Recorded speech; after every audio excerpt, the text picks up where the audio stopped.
This is a quick summary of the paper Escaping Undesired Stationary Points in Local Saddle Point Optimization.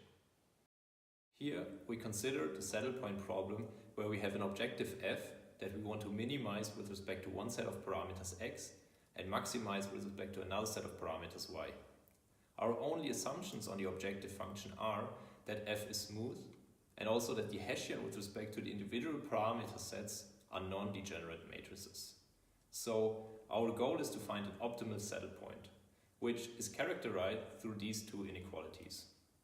However, since we assume that our objective is non-convex in x and non-concave in y, finding such a point is generally infeasible. Therefore, we relax the objective and restrict our solution to be optimal within a local neighborhood. This is what we call the local saddle point problem.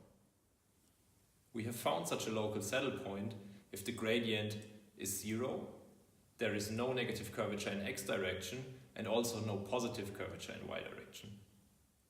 Usually, to solve this problem, we use gradient-based optimization. Here, we take gradient descent steps in x direction and gradient ascent steps in y direction. The intuition for this approach comes from classical minimization problems. However, we will see that simplifying the saddle point problem in this regard by separating it in a minimization and a maximization problem comes with a cost. To understand what I mean here, we use the notion of stability.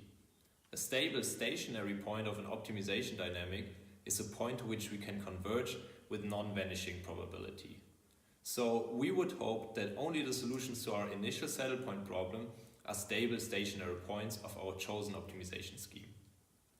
In this table, we want to compare the conditions for a locally optimal point on one side and a stable stationary point on the other side. And indeed, we know that gradient descent for minimization problems has the desired property, namely that the local optimality condition is the same as the stability condition.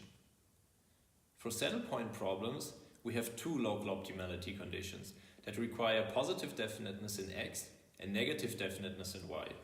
On the other hand, the stability condition requires the real part of the eigenvalues of the Hessian of f to be positive, and in general, this is not the same. To prove this claim, we consider this particular two-dimensional function that we want to minimize in x and maximize in y.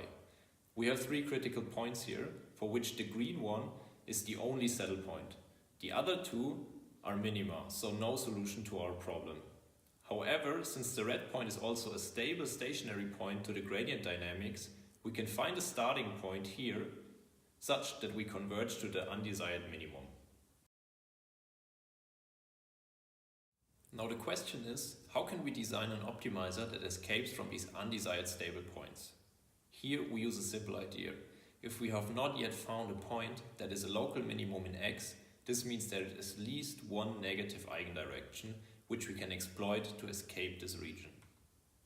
In particular, we can make use of this concept by extracting the eigendirection with the smallest eigenvalue of the x parameter to construct the smallest curvature vector.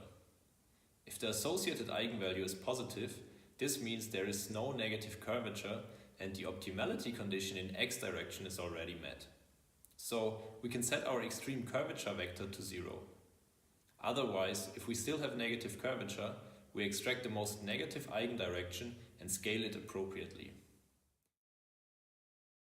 We do the same process in y direction with the largest eigenvalue to extract either the most positive curvature vector or 0 if the optimality condition is already fulfilled. Now we stack these two vectors together to get our extreme curvature. With the help of this vector, we modify the gradient-based update to exploit the curvature and escape from undesired stable points. We call this optimizer CESP. Let's take a look again at the previous example, where we had that gradient-based optimization converge to the undesired minimum Z0 rather than the saddle point Z1. If we now show in the background the extreme curvature vector, we see that it helps us escape from the red point. In fact, it makes this point non-stationary and supports to find the saddle point Z1. We see the CESP trajectory now in blue. It first follows the gradient-based optimization until the extreme curvature vector becomes non-zero and then leads the optimization scheme to converge to the saddle point Z1.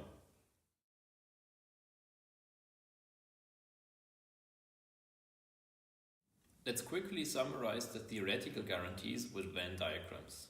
For gradient descent in a minimization problem, we have a set of stationary points, and inside the set of stable points, to which we can converge with non-zero probability.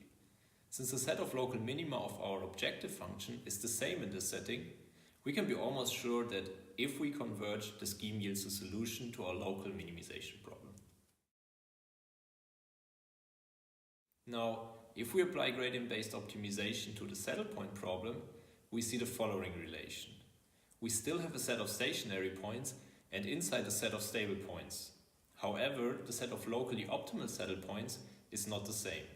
It's a subset and therefore there is this red region to which we can converge that is no solution to our local saddle point problem.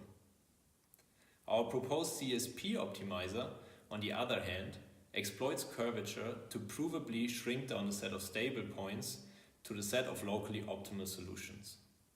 Moreover, it also makes every other point non-stationary, which means that it can only converge to locally optimal saddle points.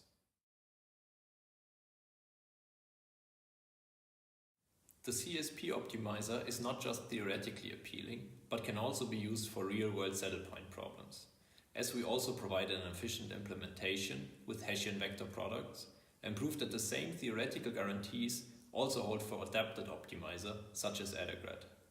For the most famous use case of the saddle point problem in generative adversarial nets, we also have some promising initial experimental results. If you're interested in the details of our approach, check out our paper on arXiv or stop by at our poster at the ICML workshop for modern trends in non-convex optimization for machine learning.